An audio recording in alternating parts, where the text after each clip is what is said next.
Welcome to another episode of Legacy Explored, where we delve deep into the lives of figures who have shaped our world, but whose stories often escape the limelight. Today, we're unraveling the life of John Cabot, the enigmatic Venetian explorer whose voyages had a profound impact on the course of North American history. Let's start in late 15th century, an era bubbling with the potent brew of invention, ambition, and the promise of the unknown. As we settle into this tale, picture Europe as a dynamic tapestry woven with threads of political intrigue, scientific awakening, and burgeoning nationalism. Can you feel the air thick with possibility, almost electric in its charge? Europe at this time was under the shadow of the Ottoman Empire, a formidable entity that had strategic control over significant trade routes to Asia. These were pathways laden with silks, spices, and other exotic treasures that dazzled the European elite. The Ottomans were the gatekeepers, and they were not giving away the keys freely. In an era long before the Suez Canal or international flight routes, the conundrum of the day was, how does one bypass the Ottomans to reach the coveted East? The situation was ripe for enterprising souls willing to gamble it all for glory and gold. And trust me, there was no shortage of seekers. But among them, our protagonist John Cabot emerges, a man whose aspirations did not merely lie in economic gain, but in etching his name into the annals of history. Cabot didn't just think about shifting the balance of trade. He envisioned redrawing the lines of the global map. He looked at the Atlantic not as an insurmountable obstacle, but as a tantalizing canvas of potential. It's easy to gloss over this point. But consider this. Taking on the challenge of finding a new route was not a simple matter. It was a high-stakes gamble, one that required audacity, tenacity, and a sprinkle of recklessness. Have you ever pondered what it must have felt like to stand on the brink of the unknown? To believe so profoundly in a theory that you're willing to risk life, fortune, and reputation to prove it? John Cabot was such a man, and his audacious pursuits would usher in consequences that rippled through history, altering geopolitical landscapes and redefining what the world thought was possible. As we delve further into this tale, remember, you're not merely listening to the recitation of dates and deeds. You're stepping into the pulsating heart of an era that laid the groundwork for the modern world. So sit tight, for we have only scratched the surface of the complex, awe-inspiring world of John Cabot and the epoch he so indelibly marked. So, who was the man before he became the legend? Before John Cabot, there was Giovanni Caboto, born into the bustling maritime city-state of Venice around 1450. Let's linger here for a moment. Picture Venice, a serenade of canals, gondolas, and flourishing trade routes that stretched from Europe to Asia. It was a city thriving on ambition, a place where the salty air carried whispers of wealth and far-off lands. Giovanni was born into a family of merchants, which wasn't just a career, it was a life's calling. His father, also a merchant, likely played a crucial role in shaping the young Giovanni's worldview. From a tender age, he would have been exposed to conversations about trade, maritime routes, and perhaps even the geopolitical scenarios that influenced them.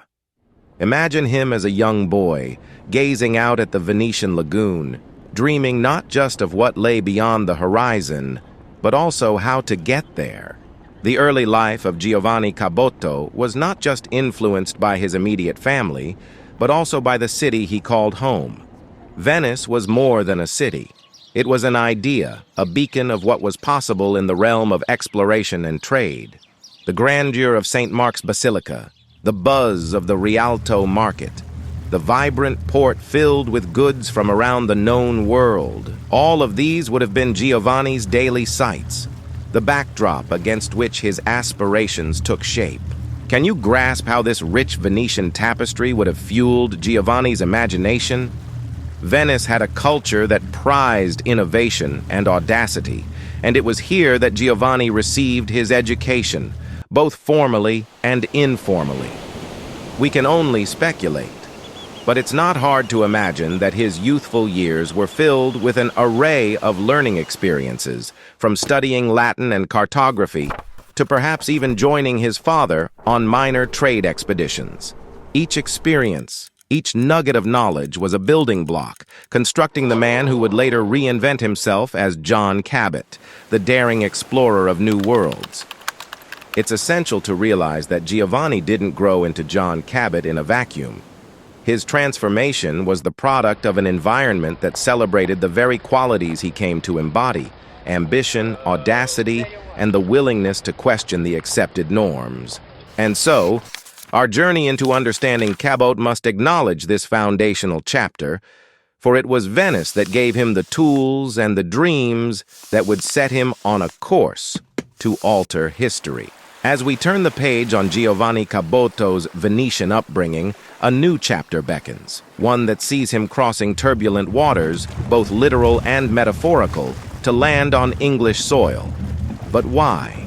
Why would a man who hailed from the zenith of maritime prowess that was Venice venture to a relatively nascent maritime power like England? Economic vicissitudes and the volatile political landscape of Europe at the time played a starring role in this relocation.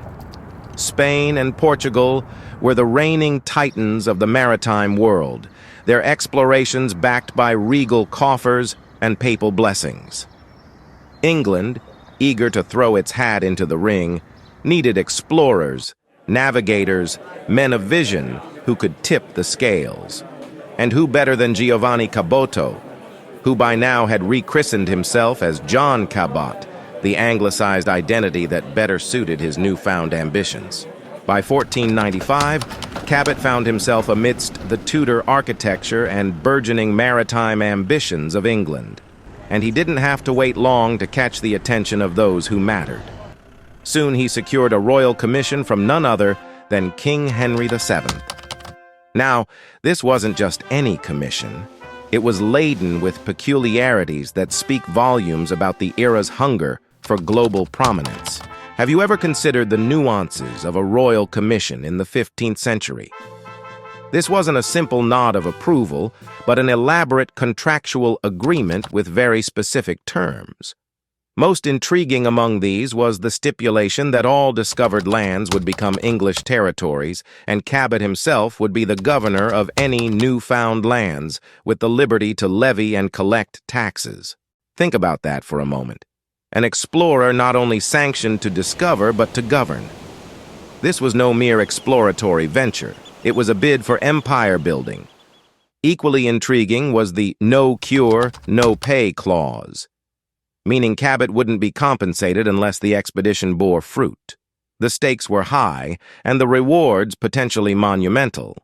Can you sense how this wasn't merely a contractual agreement, but a calculated gamble on destiny? But wait, here's a titillating tidbit for you. Did you know that Cabot was not the first choice for this commission? Yes, the initial choice had been another Venetian explorer, but bureaucratic wranglings and delays meant that Cabot was the man who ultimately sailed into history. Sometimes, fortune does favor the brave, or at least those positioned to seize opportunity. So, as we come to the end of this chapter, have you gotten a sense of the magnitude of what's at stake? Cabot, now fully embedded in the English quest for maritime glory, was at a pivotal juncture. The Royal Commission wasn't just a document. It was a loaded dice in a high-stakes game of geopolitical intrigue, power, and prestige. Are you intrigued by the fascinating twists and turns in the life of John Cabot? Rest assured, this tapestry is far from complete. We still have much to unravel about Cabot's fateful voyages, the discoveries, the challenges, and yes, the mysteries that still cloud our understanding of this enigmatic figure. Stay with me, for the waters ahead are uncharted, and the tale far from told.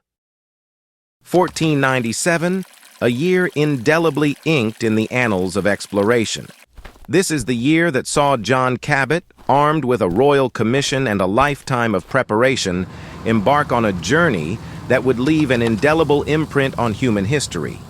But let's not simply narrate the journey. Let's go beneath the surface, to where the contours of this saga truly lie. Imagine the port of Bristol, the second largest seaport in England, a hive of maritime activity and the point of departure for Cabot's audacious second expedition. Preparation for finding the New World was key, and each decision carried weight, each nail hammered into the wooden planks of the ship, each coil of rope, each barrel of preserved food, all were pieces in a precarious puzzle. And the ship at the heart of it all, called the Matthew, small in stature but immense in responsibility. Not a royal fleet, not a grand armada, but a single ship on a mission that could redraw maps and redefine power structures. Now, have you ever wondered why Cabot opted for a northwestern route when the common wisdom of the day pointed elsewhere? Well, Cabot's Venetian background and nautical studies led him to question the prevailing orthodoxy. He wasn't just a mariner, he was a maverick. He surmised that the Earth was smaller than most believed, and that a direct route to Asia lay in wait, obscured only by the limits of contemporary knowledge and daring.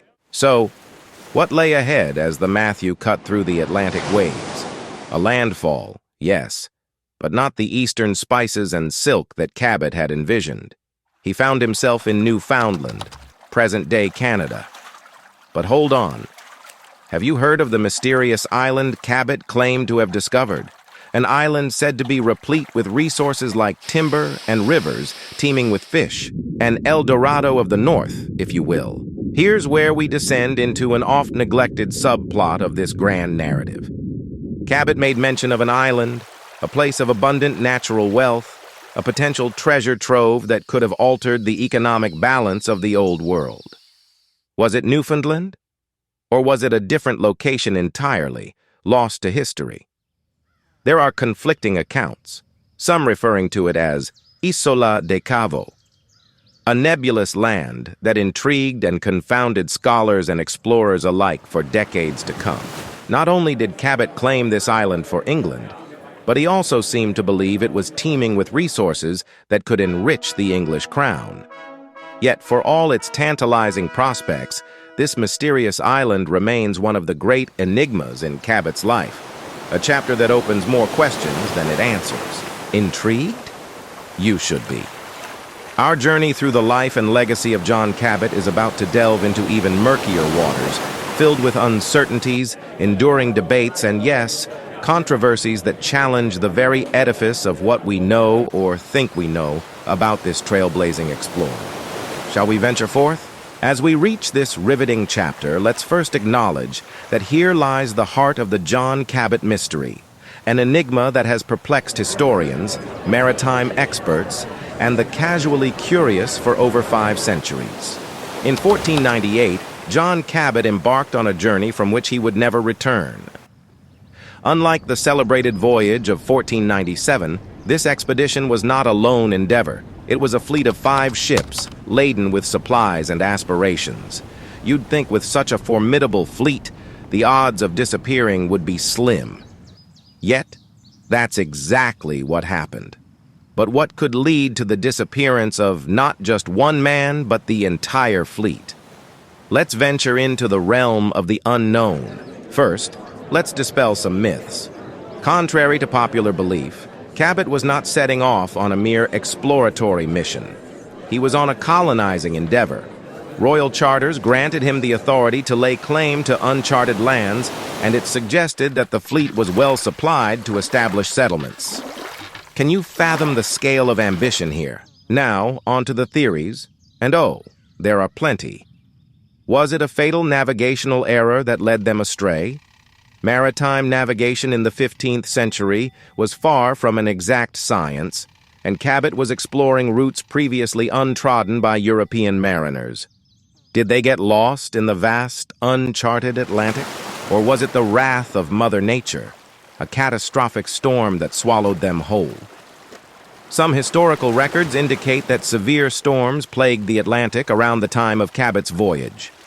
Could they have been unfortunate victims of elemental fury? And then, there are darker theories. Mutiny, perhaps? After all, expeditions like these were rife with tension and discontent. The longer the voyage went without making landfall, the more the crew's morale would have flagged, creating a fertile ground for rebellion. One theory even posits the involvement of indigenous populations in Cabot's disappearance. While little concrete evidence exists, some argue that Cabot and his crew might have met a hostile reception from native tribes, although this remains purely speculative. Let's wade deeper into the swirling currents of speculation that have made John Cabot's final voyage a perennial subject for armchair investigators and professional historians alike. Each theory carries its own weight of possibility and its own shroud of uncertainty. We'll immerse ourselves more thoroughly in each of them, painting a vivid tableau to help you visualize the distinct scenarios that might have unfolded. The first theory is navigational errors, the treacherous sea as a maze. Imagine the expanse of the Atlantic, its undulating waves stretching out as far as the eye can see. For Cabot and his crew, this would have been a daunting, nigh unending vista. The compasses and astrolabes of the 15th century were primitive by today's standards. Cabot's fleet would rely heavily on celestial navigation, observing the stars, the sun, and the moon to chart their course. A slight miscalculation, a momentary lapse in judgment, and they could end up miles off course. Add to this the unpredictable ocean currents that could pull them further astray. It is entirely plausible that they found themselves lost in this labyrinthine water world, wandering farther and farther from their intended destination. The second theory is the dark shadow of mutiny. A voyage of this length and uncertainty would be an ideal breeding ground for discontent. The lack of fresh food, the cramped conditions, the ceaseless rocking of the ship, these factors would corrode morale with each passing day. A single spark, an argument, an unfortunate accident, or perceived injustice could ignite the simmering frustrations into a full-blown mutiny. Picture a John's crew meeting below deck, Hushid voices debating the fate of their leader. It's a grim thought, but one that has a historical precedence in maritime tales. The third theory is also logical. Indigenous encounters, a collision of worlds. Finally, let's explore the theory involving native populations. Although speculative, it's a possibility that cannot be dismissed outright. Envision a fateful meeting on a foreign shore, two worlds colliding under a cloud of misunderstanding and suspicion. Cabot and his crew, heavily armed but far from home, meet a native tribe equally protective of their homeland. Cultural misunderstandings, an accidental transgression, and suddenly, a peaceful encounter turns hostile. In the worst-case scenario, it could have led to the capture or even annihilation of the expedition team. Let's dive now into the Untold, the letter and the sunken ship. Have you heard of the mysterious letter penned by an English merchant in the early 16th century claiming that one of Cabot's ships had returned to England, to be precise to Ireland, sans Cabot? Though many dismiss it as apocryphal, the letter adds another layer of ambiguity to the narrative. And what of the sunken ship discovered off the coast of Newfoundland in the early 21st century, with artifacts dating back to the late 15th century? Could it be a relic from Cabot's ill-fated fleet? While nothing is confirmed, these discoveries tantalize us with their potential implications. Now we tread into the realm of the largely untold and tantalizingly uncertain. The traces of evidence, often disputed but ever so compelling, add a different kind of allure to our narrative. Have you ever felt the thrill of holding a secret? An unknown fact that could drastically rewrite a story you thought you knew? If so, you're in for a treat as we delve into these overlooked aspects of John Cabot's enigmatic voyage. Prepare for some revelatory accounts that further blur the lines between fact and fiction. Picture yourself in a dimly lit room, a single candle flickering against parchment. An English merchant, his name mostly lost to history, dips his quill into ink and writes a letter. This correspondence would claim that one of Cabot's ships had indeed returned to England, but without Cabot himself.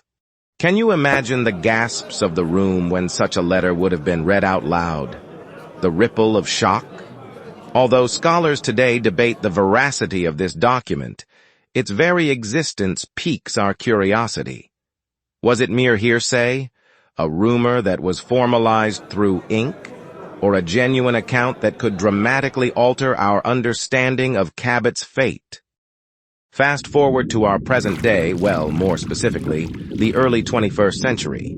Imagine maritime archaeologists, brimming with anticipation, descending into the cold, dark depths off the coast of Newfoundland.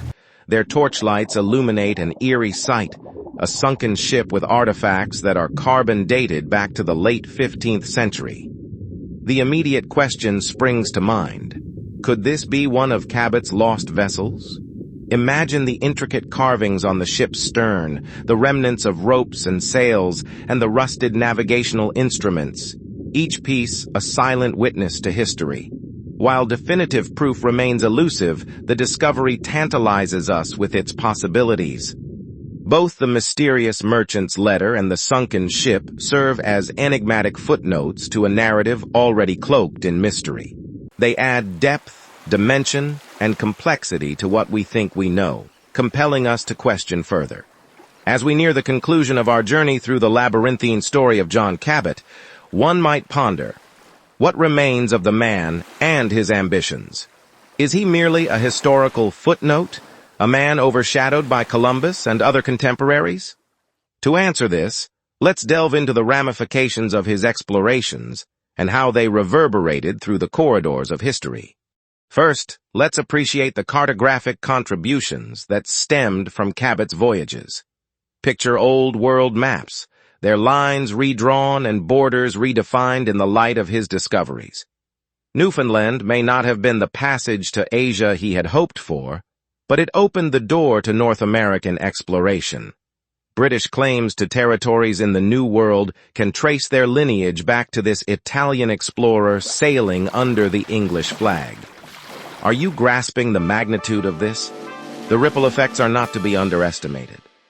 Cabot's expeditions didn't merely satisfy the curiosity of adventurous souls.